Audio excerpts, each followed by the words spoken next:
জীবন। ভক্তমন্ডলী, ভক্তিমতী মায়েরা, তাহলে তিনটে টাইম ভগবানকে ডাকতে হবে, এটা বলে দিয়ে লীলায় যাব। তিনটে টাইম কোন কোন টাইম? দুপুর বেলা। এইবার বাবা ভালো করে শুনে নিন। দুপুর বেলা ভাতের থালাটা নিয়ে বসবেন, ভাত খেতে তো বসবেন, শুধু ভাতের থালাটাকে একটা প্রণাম করে নেবেন, কিচ্ছু করতে হবে না। কি বলে প্রণাম করবেন? ভজনে চ জনার্দনম, হে জনার্দন আমি সেবায় বসলাম, তুমি সাক্ষী থেকো। ব্যাস, ভগবানকে ডাকা কমপ্লিট। এটা কোথা থেকে বলছি? মনু সংহিতা। হ্যাঁ, এটাই ভগবান খুশি।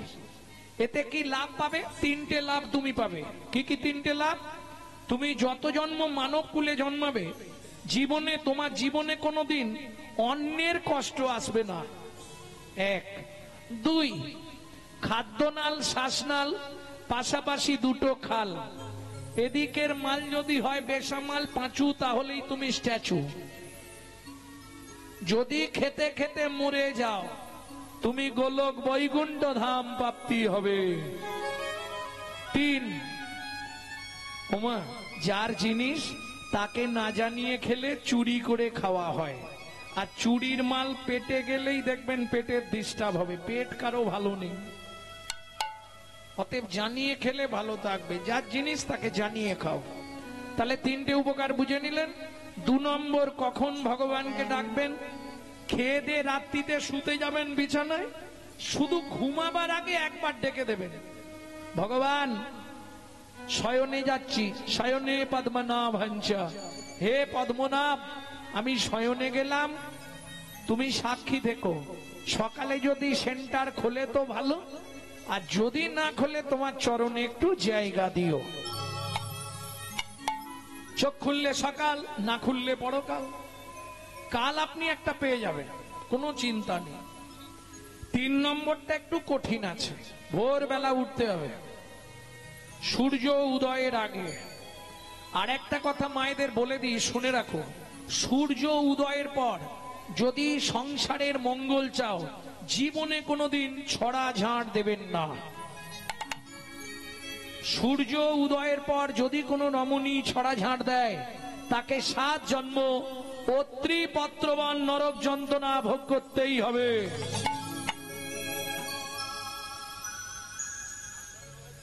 তিন নম্বর, আমার বলার দায়িত্ব বলে দেবো, 9টায় উঠুক 10টায় উঠুক যে যার বুঝুক।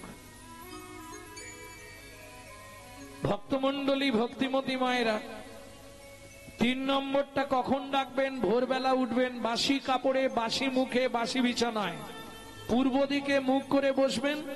মায়েরা স্মরণ করে 5 জনকে প্রণাম করবেন, বাবারা স্মরণ করে 4 জনকে প্রণাম করবেন। এক, উপকার কি কি পাবেন বলবো কি? উপকারগুলো কি কি হবে?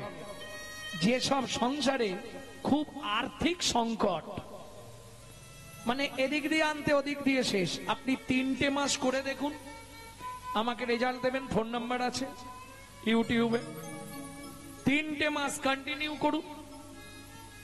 যেসব সংসারে স্বামী স্ত্রীর মধ্যে বনিবানা নেই, 6 থেকে 7 মাস করুন। যাদের ছেলে মেয়ে অবাধ্য, 8 থেকে 9 মাস করুন। শুধু তাই নয়, যদি আপনার মৃত্যুবৎ ফাঁড়াও থাকে, 1 বছর কন্টিনিউ করুন, ফাঁড়াটা কেটে যাবে। আমি বলছি না, সংহিতা বলছে। তাহলে লাভ কি হবে? এটা যে করব, প্রত্যেক দিন আপনার 1 দণ্ড করে পরমায়ু বৃদ্ধি হবে। এই যে সাধু মুনি ঋষি যোগীরা, এই বছর রাধাকুণ্ডে দেখে এলাম প্রাণকৃষ্ণ বাবাকে, 117 বছর। ভাবুন, এগুলো ভাবতে হবে কি করে তারা বেঁচে আছে। তাহলে 5 জন কাকে কাকে প্রণাম করবে? মায়েরা, বাবাদের 4টে আর মায়েদের 5টা, মায়েদের একটা এক্সট্রা লাস্টে বলছি। 4 জন কে কে? 1, পৃথিব্যাং স্বর্ণ রূপে না, পৃথিবী তোমায় প্রণাম, আমার সৌভাগ্য তোমার বক্ষে ফিরে এলাম। 2, শোবার ঘরে একটা ভগবান শ্রীকৃষ্ণের চিত্রপট রাখবেন, দু নম্বর প্রণামটা জানাবেন ভগবানকে, ভগবান সুপ্রভাত, আমার সৌভাগ্য আজকে তোমার চরণটা আবার দেখতে পেলাম। 3, গুরু মহারাজের উদ্দেশ্যে, যাদের গুরুকরণ হয়নি তারা গুরুজনের উদ্দেশ্যেও করতে পারবেন, বাবা মা কিংবা শ্বশুর শাশুড়ি এদের উদ্দেশ্যে মনে মনে তো স্মরণ করে প্রণাম। 4, যার সাহায্যে আপনি হেঁটে চলে বেড়াবেন সারাটা দিন, তিনি কে? সত্যমেব জয়তি সূর্য দেবাং বনস্পতে। বাবাদের শেষ, এইবার মায়েদের। এতক্ষণ হাতটা এইরকম ছিল, এইবার সদবা মায়েরা দুটো বৃদ্ধ অঙ্গুলি স্মৃতি সিঁদুর স্পর্শ করে বলবেন পতি পরমেশ্বরায় নমঃ। এতে প্রত্যেক দিন 1 দণ্ড করে আপনার স্বামীর পরমায়ু বৃদ্ধি হবে। বুঝে নেওয়া গেল? এইবার যতক্ষণ পাবেন অন্তত 1 দণ্ড গুনগুন করে শুধু হরিনাম করবেন, আর কিচ্ছু করতে হবে না, সারাদিন হয়ে গেল। হ্যাঁ, বাবারা যে কাজে যাবেন গুনগুন করে হরিনাম করবেন। আর মায়েদের তো কাজ আছে, যখনই ঘরটা পরিষ্কার করতে যাবেন নিজের ভেতরের ঘরটাতে একটু ক্লিনার স্প্রে করে দেবেন। না না, ফিনাইল খেয়ে নেবেন না, সর্বনাশ হয়ে যাবে। তাহলে একদম যা, ওটাকে কি বলেন? আমরা বলি নেতা, আপনারা কি বলেন? নেতাই বলেন তো। ওইটা দিয়ে যা মোছা লাগাবেন এদিকেও লাগাবেন। কি করবেন? ভজ শ্রীকৃষ্ণ, কহ শ্রীকৃষ্ণ, লহ শ্রীকৃষ্ণ নাম রে। ভজ শ্রীকৃষ্ণ, কহ শ্রীকৃষ্ণ, লহ শ্রীকৃষ্ণ নাম রে। ভজ শ্রীকৃষ্ণ, কহ শ্রীকৃষ্ণ, লহ শ্রীকৃষ্ণের নাম রে। যে জন শ্রী কৃষ্ণ ভজে সে হয় আমার প্রাণ রে। যে জন শ্রীকৃষ্ণ ভজে সে হয় আমার প্রাণ রে। ভজ শ্রীকৃষ্ণ, কহ শ্রীকৃষ্ণ, লহ শ্রীকৃষ্ণের নাম রে। ভজ শ্রীকৃষ্ণ, কহ শ্রীকৃষ্ণ, লহ শ্রীকৃষ্ণের নাম রে। কতদিন করবেন? যতদিন বেঁচে থাকবেন, নাকি না? 3 মাস 90 দিন ওষুধটা খাবেন, খেয়ে দেখবেন আগে কাজ হচ্ছে কিনা। যদি সংসারে কিছু উন্নতি হয় কন্টিনিউ চালাবেন, নালে বন্ধ করবেন, আমাকে ফোন লাগাবেন। হ্যাঁ, তবে দেখবেন নাম অপরাধ যেন না হয়। নাম অপরাধ হলে সারা লাইফ করে গেলেও কিছু কাজ হবে না। নাম অপরাধ কি করে হয় দেখি দেবো। প্রভাতে শ্রীকৃষ্ণ নাম, তাই খুকি উঠে পড়, পড়তে যাবি তো। পূর্ণ হবে মনস্কাম। কই গো, ওঠো না, দোকান খুলতে যাবে তো। আর বলবো, জাগিয়া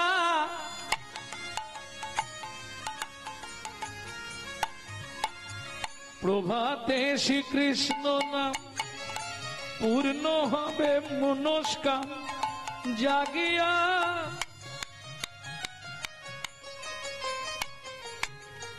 কাজ হবে কি? মুখে বলছে জাগিয়া, হাতে রেখেছে টিপিয়া। সুযোগ পেলেই দেবে মারিয়া। কাজ হবে কি? এদিকে হরিনাম করছে, চটাস চটাস করে মেরে ফেলে দিচ্ছে। জীব হত্যা মহাপাপ, তাহলে কাজ হবে? কায় মনোবাক্যে মন প্রাণ দিয়ে কোনো দিকে মন দিলে হবে না। প্রভাতে শ্রীকৃষ্ণ নাম, পূর্ণ হবে মনস্কাম। জাগিয়া গাও গোড়ার নাম রে।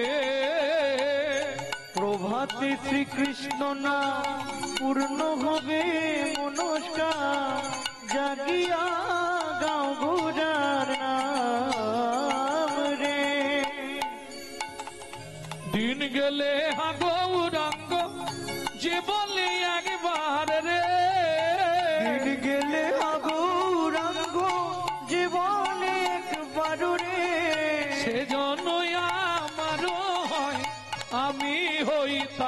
রে মধুসূদন কহ শ্রীকৃষ্ণ কহ শ্রীকৃষ্ণ নিতাই গৌর হরি হরি হরি বল। কহ শ্রীকৃষ্ণ লহ শ্রীকৃষ্ণের নাম রে। ধন্য কলি জীব ধন্য, ধন্য কলি যুগ ধন্য, যে যুগে আমার শ্রীচৈতন্য অবতীর্ণ। কখন অবতীর্ণ হলেন?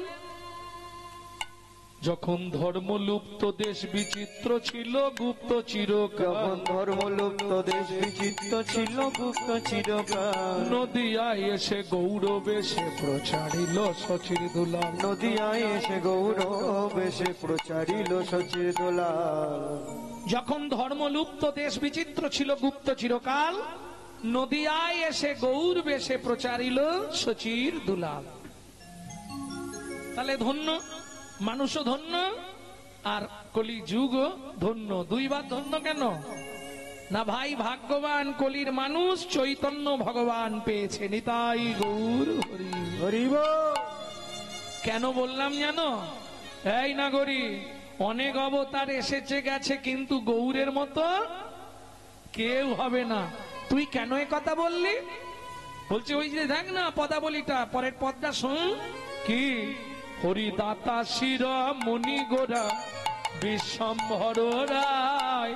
দাতা শিরোমণি গোরা বিশ্বম্ভর রায়। দাতা শিরোমণি গোরা বিশ্বম্ভর রায়। হরিদাতা শিরোমণি গোরা বিশ্বম্ভর রায়। বলি জড় অন্ধ অতুরবধি সবারে বিলায়। জড়য়ন্ত্র অতুরবধি সবার বিলায়। বলি বিলালো বিলালো হরিনাম বিলালো বিলালো। গোলো গোলকের প্রেমে ধন বিলালো বিলালো। এই গোলকের প্রেমে ওরে হরিনাম সংকীর্তন, গোলকের প্রেম ভাই রে হরিনাম সংকীর্তন। গোলকের প্রেমে বিলালো বিলালো বিলালো বিলালো। আস্তে। দাতার শিরোমণি গোরা। এই দাতার শিরোমণি, দানি কাকে বলে? কীর্তন শুনলে হবে না, একটু বুঝতে হবে। দানি কাকে বলে? যিনি দান দেয় না, যিনি দান দেয় তিনি হলেন দাতা, যিনি দান নেয় তিনি হলেন দানি। এইটাই সবাই গুলিয়ে ফেলি আমরা। যিনি দান নিচ্ছে সে হলো দানি, যিনি দান দিচ্ছে তিনি হচ্ছেন দাতা। বোঝা গেল? আপনাদের এদিকে যদিও নেই মনে হয়, বাবা মা শ্রাদ্ধ হলে অগ্রদানি আসে, অগ্রদানি আসে। ও তাহলে তো ভালো জানবেন, অগ্রদানি দান দেয় না নেয়?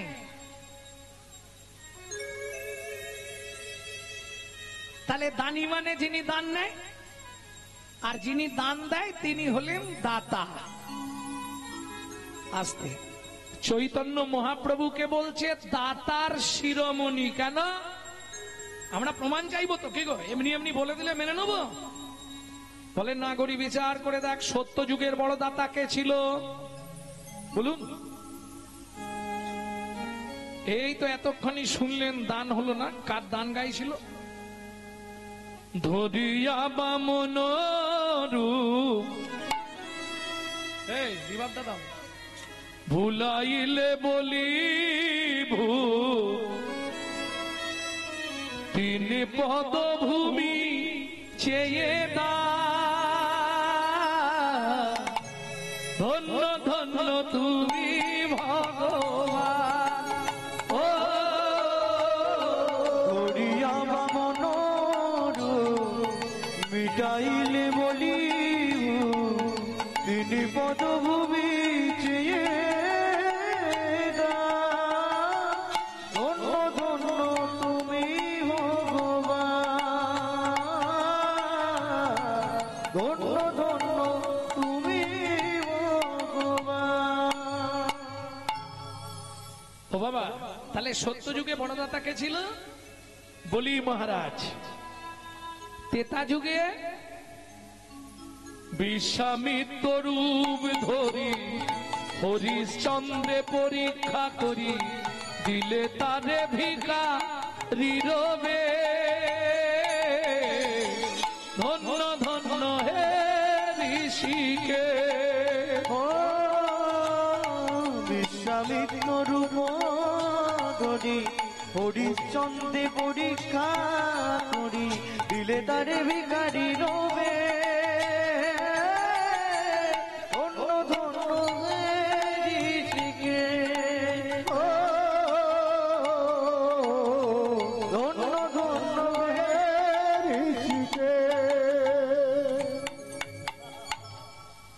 আর বলবো না, দুটো বলে দিয়েছি। 3 নম্বরটা একটু আগে আমার যে দাদা গাইছিল বা ভাই গাইছিল আমি জানি না, সে বলে গেছে, তাই তো?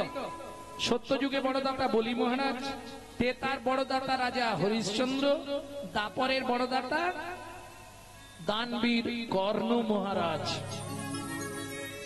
এইবার বলি, এদের কাছে ভগবানকে ছদ্মবেশে গিয়ে চাইতে হয়েছে তবে দিয়েছে, তাই তো বাবা? কই গো দাও না, না চাইলে পৃথিবীতে কেউ দেয়নি। সত্যি কথা বলো। এই চম্পার মা এদিকে তাকাও, খালি ওই দিকে তাকিয়ে বসে আছে, হরি নাম শুনতে এসেছে, অবস্থা দেখো। রাধে। আমরা সকাল থেকে সন্ধে পর্যন্ত চাইতে হয়, না চাইলে দেয়? আগো সত্যি বল, স্বামী সকালবেলা উঠেই বান্ডিল দিয়ে দেয়, এই না তোমার ইচ্ছা মতো খরচা করো, বলে কি? 7 বার চাইলে তবে 1 বার দেয়, 1000 চাইলে 500 দিয়ে বলে ম্যানেজ করে নাও। তাহলে না চাইলে কেউ দেবে না? স্নান করে এসে স্বামীকেও স্ত্রীকে বলতে হয়, কই গো ভাতটা বাড়ো না, তাড়াতাড়ি খিদে লেগেছে যে, বলেন? সত্যি কথা বলবে। তাহলে না চাইলে কেউ দেবে না? কে না চাইলে পৃথিবীতে কেউ দেয় না। তাই তো বিশ্বকবি রবীন্দ্রনাথ বললেন, সখী না চাহিলে জানি পাওয়া যায়, না চাহিলে জানি পাওয়া যায়, গিলে আসে হাতে দিবসে সে ধন হারাইছি, আমি পেয়েছি আধার রাতে, সুখী না চাইলে জানে পাওয়া যায়। বিশ্বকবি রবীন্দ্রনাথ তাকে প্রণাম জানাই। তিনিও চৈতন্য মহাপ্রভুকে নিয়ে ভেবেছেন, না চাইলে পৃথিবীতে কারো কাছে পাওয়া যাবে না, একমাত্র চৈতন্য মহাপ্রভুর কাছে না চাইলে যারে পাওয়া যায়। তেয়া গিলে আসে হাতে, খুব ভালো দামি কথা, তেয়া গিলে আসে হাতে। বাবা মন থেকে বলবেন, শরীর বইছে না, শরীর ভালো লাগছে না, তবু খোলের আওয়াজটা কানে গেলে কি মনে হয়? আসতে একবার অন্তত যাই, বলুন, মনে হয় না?